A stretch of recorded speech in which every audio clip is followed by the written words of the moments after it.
Рахмет, қолдауларыңызды аямаңыздар, достар. Это был Пран.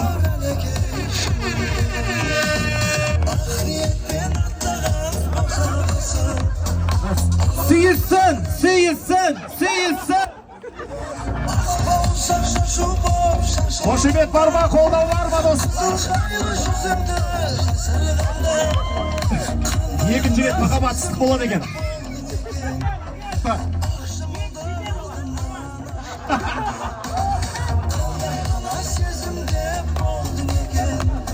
Жігері не дейміз енді?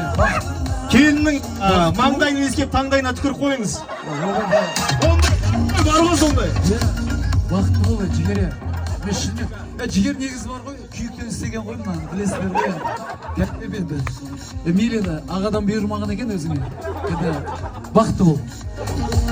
Рахмет. Достар. Көп рахмет сіздерге. Осындай бір достардың өнердегі өзіміздің бір-бірімізді жақсы түсінетін кісілердің арасында. Любовь бывает разная десе.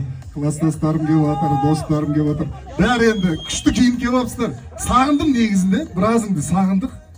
Мен негізі өзім өнерден біраз кішкене сәл арырақ кеткенде бір 3 жылдай болған болатын.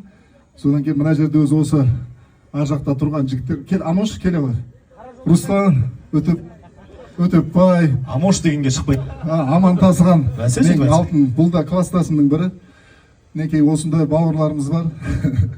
Қалай істейміз, не істейміз деген кезде өстіп, осындай бір дүниенің басын бәріміз ойластырып, құрастырып, өстей салайық деген кезде осы уақытқа дейін пер болып ар жақта кәдімгідей перме малтап жүрдім негізі. Ерекше Пран болма достар. Бірінші мамыр бірлік күні ғой бір жағынан.